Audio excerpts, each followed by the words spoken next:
So what is the greatest objective of anybody's life? And what is life? Logical or lawful individual flow of energy is life. আমরা ঈশ্বরের সবচেয়ে বড় যে সৃষ্টি, সবচেয়ে শ্রেষ্ঠ সৃষ্টি, সেই শ্রেষ্ঠ সৃষ্টি হচ্ছি আমরা। What you are is the gift of God to you, and what you will be is your gift to God. তো আমরা আবার ফিরে আসছি যে হোয়াট ইজ লাইফ। প্রথম আরেকবার দেখে নেওয়া যাক যে লাইফ কাকে বলে। এটা আমি একটু ইন্টারেস্টিং করে তৈরি করেছি।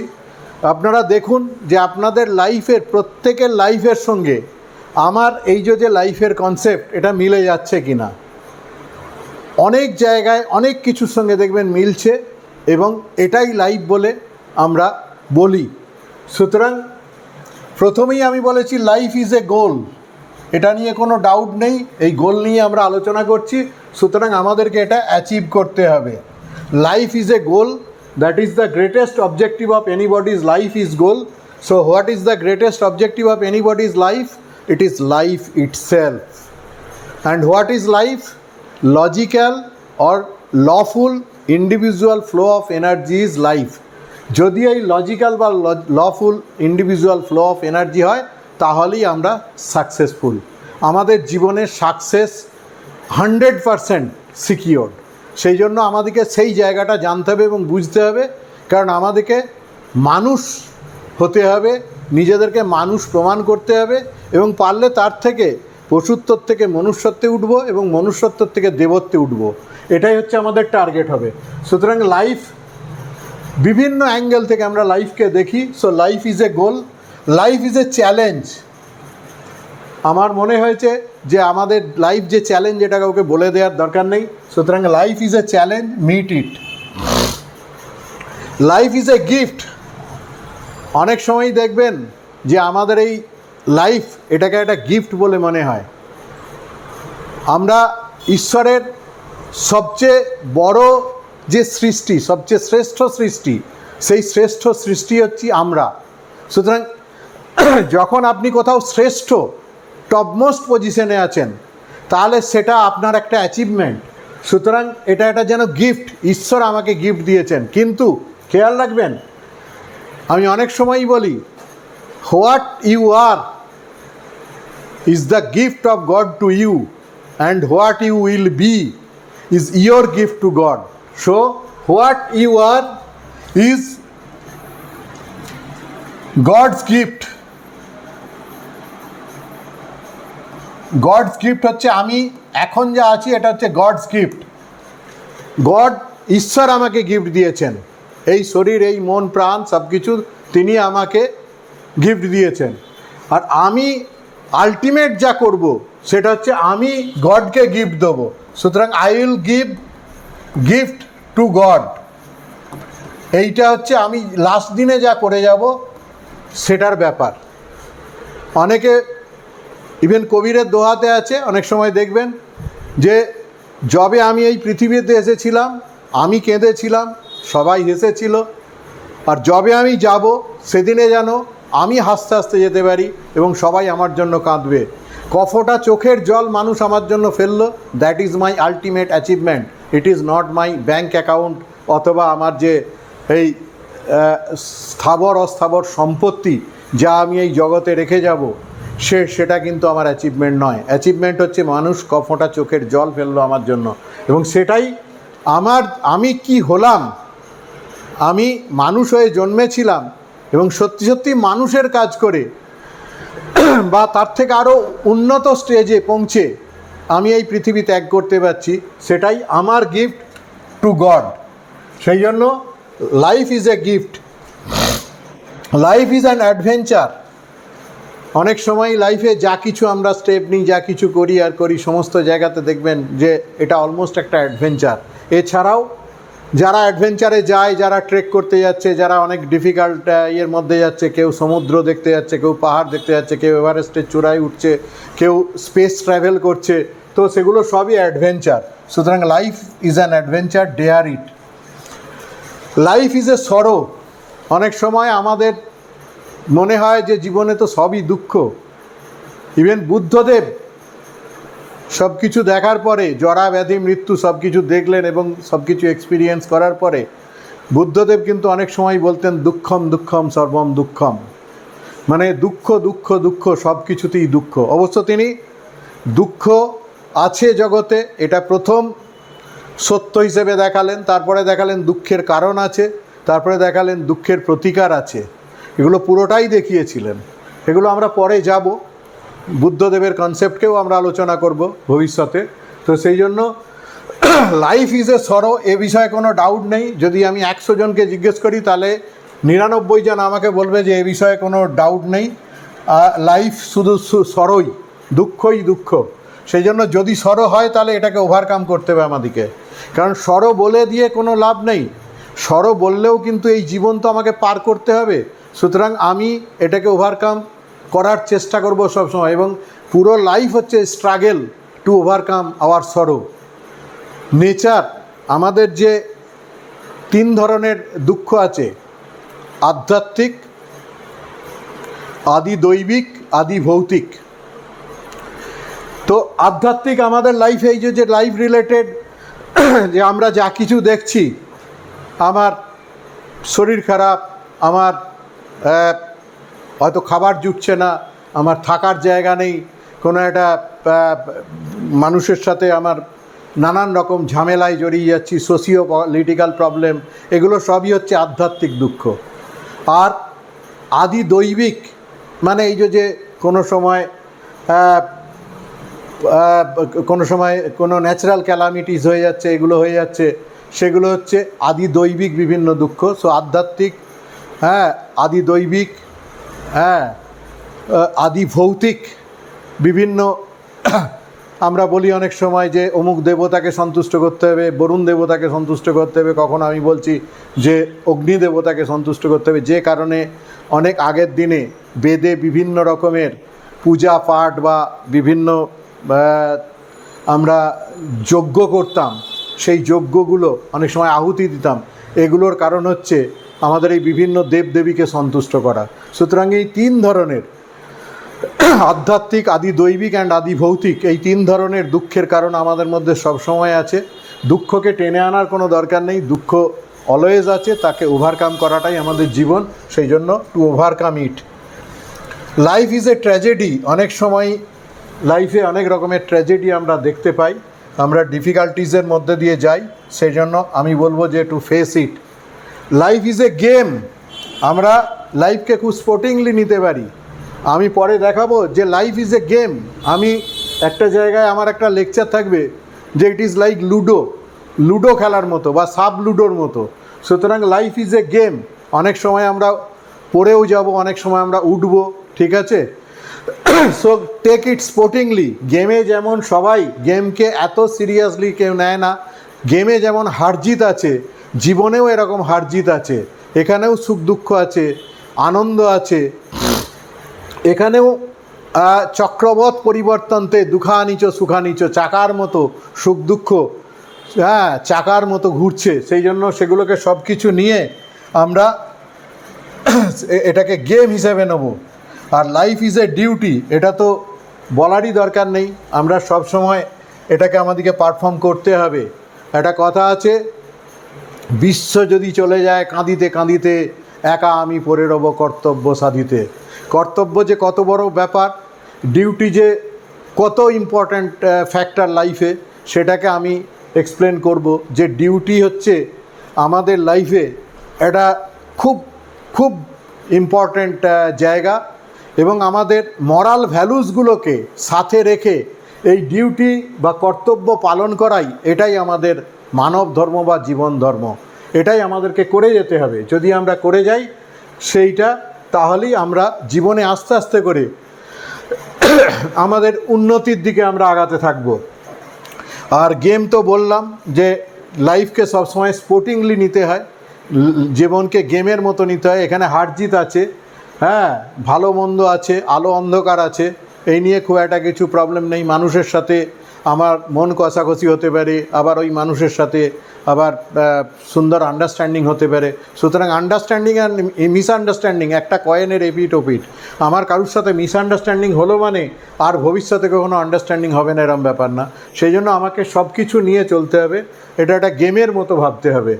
লাইফ ইজ এ মিস্ট্রি, এটা তো আমরা জানি যে আমাদের এই যে জীবনের যে রাস্তাতে আমরা চলছি, এই রাস্তার কোন মোড়ে কোথায় কী আছে আমরা কেউ কিছু জানি না। আজকের জীবন, আমি এখানে দাঁড়িয়ে আছি, কালকে কি ঘটবে আমি জানি না, পরশু কী ঘটবে আমি জানি না। সেই জন্য লাইফ ইজ এ মিস্ট্রি, এটাকে আনফোল্ড ইট, এটাকে আস্তে আস্তে করে খুলে দেখতে হবে। যেমন পাগলা দাশু গল্পে সুকুমার রায় আমাদেরকে দেখিয়েছিলেন যে সেটা খুব ইন্টারেস্টিং, যে পাগলা দাশু একটার পর একটা র্যাপ করেছে, যেহেতু ওকে বিরক্ত করতো বন্ধুরা, গল্পটা আমরা সবাই জানি, যে একটার পর একটা র্যাপার দিয়ে জড়িয়েছে এবং বন্ধুরা যখন খুলে দেখছে তাহলে সেটাকে একটার পর একটা র্যাপার খুলছে। ঠিক আছে, সো আনফোল্ড ইট, আমরা যখন খুলছি আনফোল্ড ইট। এবং লাস্টে এটা খুব মজার গল্প ছিল যে পাগলা দাশু একটা কাগজের একদিকে লেখা আছে অতি কৌতূহল ভালো নয়, আর একদিকে লেখা আছে কাঁচকলা খাও। ওর বন্ধুবান্ধবরা ভেবেছিল কোনো ভালো টিফিন বা কিছু এসেছে, আমরা খাবো, সুন্দর কিছু খাবো, তো ওখানে লেখা আছে অতি কৌতূহল ভালো নয়, কাঁচকলা খাও। সেই জন্য কিন্তু আমাদের জীবনেও অনেক সময় অতি কৌতূহল নিয়ে আমরা চলি। সেই কৌতূহল জীবনে থাকতে হবে, কোয়েশ্চেন থাকতে হবে, এবং আমাদেরকে লাইফটাকে ধীরে ধীরে ধীরে ধীরে আনফোল্ড করতে হবে। এবং পরে পরে আমাদের অনেক অভিজ্ঞতা, অনেক সঞ্চয় করার পরে আমরা লাইফের যে আমাদের ফুলফিলমেন্ট বা ম্যাচুরিটির দিকে আমরা আস্তে আস্তে আস্তে করে এগিয়ে যাই। সুতরাং ইম্যাচুরিটির থেকে ম্যাচুরিটির দিকে আমরা ফুলফিলমেন্টের দিকে আস্তে আস্তে এগিয়ে যাই। সুতরাং life is A mystery, life is a song. আমার তো এটাকে সবসময় মনে হয় যে জীবন একটা সঙ্গীতের মতো, একটা কবিতার মতো, একটা গানের মতো। এবং এই যে জীবনের গান, এটাকে গেয়ে চলতে হবে। এই গানটা গাওয়াটাই হচ্ছে আমাদের জীবন, থামলে চলবে না। এই জীবনের এই যে life is a song, so sing it, এটাকে গাইতে হবে, আনন্দের সাথে গাইতে হবে, দুঃখের সাথে না। আমাদের জীবনে আনন্দই হচ্ছে আসল।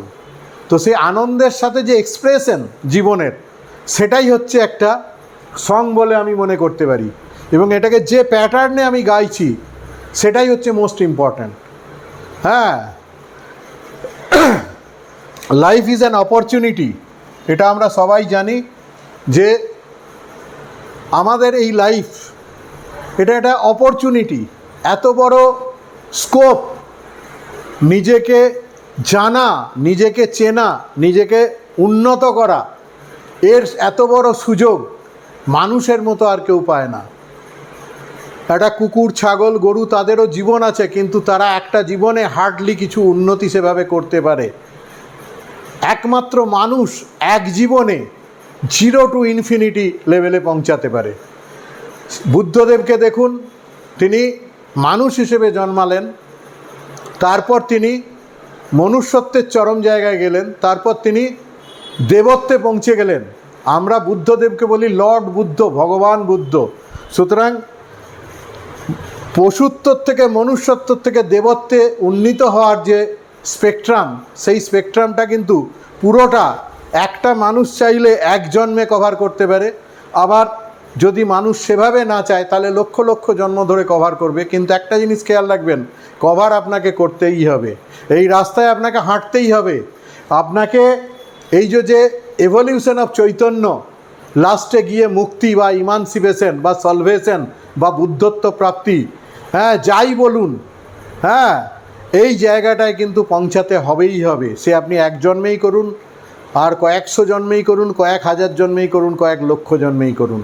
তো এই মানুষের ক্ষেত্রে এই স্কোপটা এতটা আছে, অপরচুনিটি এতটা আছে যে আমরা এক জন্মে অনেক অনেক অনেক বেশি উন্নতি করতে পারি।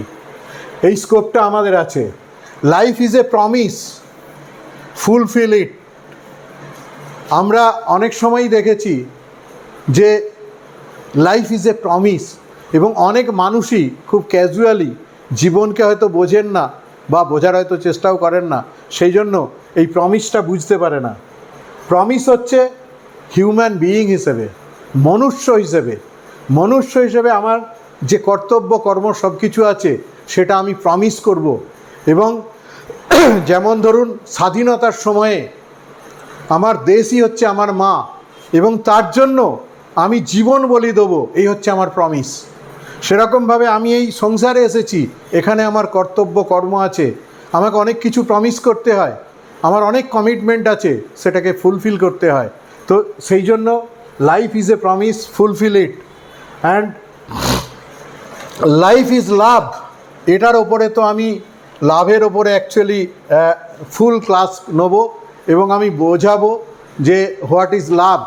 আমি বলি যে লাভ এই কথাটাকে যদি বড় করে দেখা যায়, এটার আমি ডিটেলসে আসব, এখন আমি খুব বলছি না। এই লাভ জিনিসটাকে আমরা খুব ইন্টারপ্রিট করি, আমরা লাভ আর লাস্টের মধ্যে অনেক সময় ফারাক বুঝি না, সেগুলো আমি ডিসকাস করব। একটা লাভ নিয়ে পুরো আলোচনা থাকবে। তো আমি বলি অনেক সময় লাভ মানে হচ্ছে লাইট অফ ভাইটাল এনার্জি, এটাই হচ্ছে লাভ। প্রেম, এই প্রেম হচ্ছে জগতে একমাত্র জিনিস যা জগতে এক্সিস্ট করে, সেটা হচ্ছে প্রেম। স্বামী বিবেকানন্দের সখার প্রতি বা এই সং অফ দ্য সন্ন্যাসিন বলে একটা কবিতা আছে, পারলে পড়ুন, তারপর আমি আলোচনায় যাব যে এই প্রেমই হচ্ছে সার। এই প্রেমের ওপরেই জগৎ দাঁড়িয়ে আছে। একদিন একটা আলোচনার মধ্যে ঠাকুরের একজন ভক্ত হঠাৎ বললেন, জীবে দয়া। ঠাকুর শ্রীরামকৃষ্ণ চমকে উঠলেন, মনে হলো যেন ইলেকট্রিক শক লেগে গেল। উনি বললেন, জীবে দয়া? দুঃসালা, জীবে দয়া করার তুই কে? দয়া তো একমাত্র তিনি করতে পারেন, তুই দয়া করার কে? বল জীবে প্রেম, এই প্রেম। আবার এই কথাটা যখন জীবে প্রেম কথাটা স্বামীজি শুনলেন, তখন স্বামীজি চমকে উঠলেন। স্বামীজির সামনে পুরো দিগন্ত খুলে গেল, এবং স্বামীজির জীবনে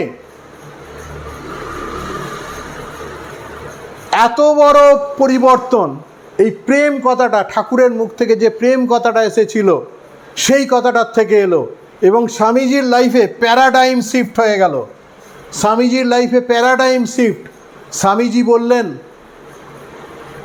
বহুরূপে সম্মুখে তোমার, ছাড়ি কোথা খুঁজিছ ঈশ্বর, জীবে প্রেম করে যেই জন, সেই জন সেবিছে ঈশ্বর। বললেন, যদি দিন আসে আমি এই ঠাকুরের কথাকে জগতে ইমপ্লিমেন্ট করে দেখাবো। এবং পুরো জীবনটা স্বামীজি দেখালেন, পরহিতায় চ জগদ্ধিতায় চ, কীভাবে পরহিতে, জগতের জন্য, শুধু এই প্রেমের জন্য জীবনকে দিয়ে দেওয়া যায়।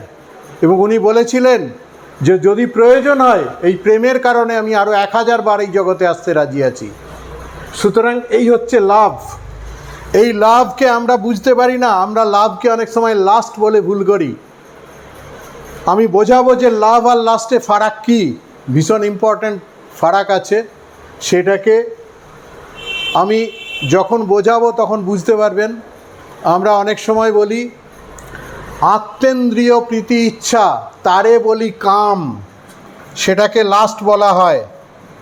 আত্মেন্দ্রিয় প্রীতি ইচ্ছা, নিজের যে ইন্দ্রিয়, এই যে লোয়ার ব্রেন ফাংশন আমি বলছিলাম, এই যে ষড়রিপু, একে স্যাটিসফাই করার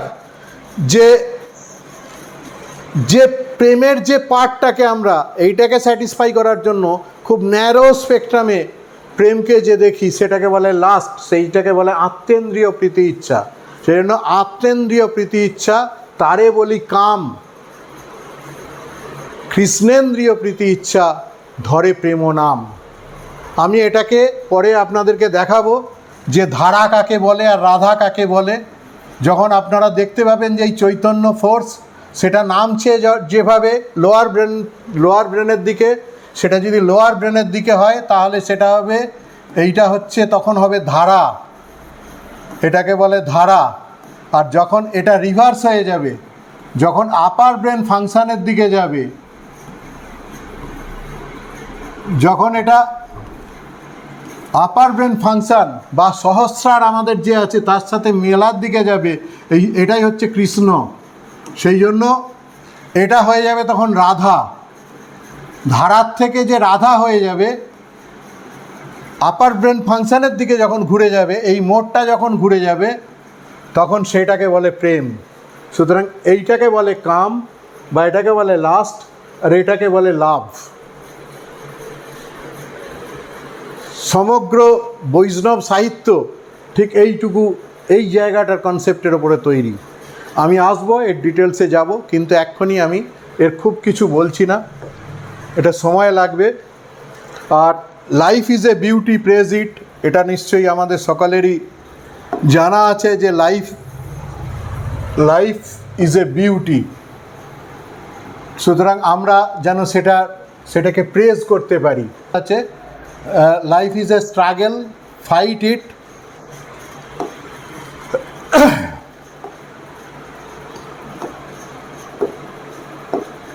life is A struggle, fight ইট। আমি বলেইছি যে জীবনটা একটা যুদ্ধ, প্রকৃতির এগেনস্টে আমরা সবসময় যুদ্ধ করছি। স্বামীজি বলেছিলেন পুরো জীবনটাই হচ্ছে আমাদের প্রকৃতির বিরুদ্ধে যুদ্ধ করে তাকে ওভারকাম করা, এটাই হচ্ছে লাইফ। লাইফ আর কিছু না। Life is A puzzle, solve it. আমরা দেখেছি যে জীবনে কোথায় কী আছে আর আছে, এটা যেন একটা পাজল খেলার মতো। আমরা অনেক সময় রুবি কিউ নিয়ে খেলি। হ্যাঁ, আমি ছোটোবেলায় রুবি কিউ নিয়ে খেলতাম এবং ওই রঙগুলো মেলাতাম। জীবনেও আমাদের যেন এই বিভিন্ন জায়গায় বিভিন্ন কিছু মেলানো, এটা আমাদের কাজ। আমরা অনেক হিসেব নিকেশ, অনেক কিছু করতে থাকি। হ্যাঁ, এই পাজলকে সলভ করি। So life is A puzzle, solve it. Life is a journey, এটা নিয়ে তো কোনো সন্দেহ নেই। আমি অলরেডি বলেছি যে এভলিউশন অফ চৈতন্য। সুতরাং এটা যে একটা জার্নি, এটা নিয়ে কোনো সন্দেহ নেই। Evolution of Chaitanya, evolution of চৈতন্যই হচ্ছে লাইফ। এবং একটা লাইফ হবে তাই নয়, অনেক সময় লাইফ আফটার লাইফ এই এভলিউশন অফ চৈতন্য চলতে থাকবে। এবং আমাদের ডে টু ডে লাইফেও আমরা দেখতে পাই যে ইট ইজ এ জার্নি। আমরা আস্তে আস্তে করে আগাতে থাকি কোনো একটা লক্ষ্যের দিকে। প্রথমে অনেক ছোট ছোট লক্ষ্য থাকতে পারে, যদিও আমি গোল বলতে greatest objective of anybody's life is life বুঝিয়েছি। কিন্তু আমাদের নর্মাল ডে টু ডে লাইফে অনেক সময়ই আমাদের বিভিন্ন গোল থাকে।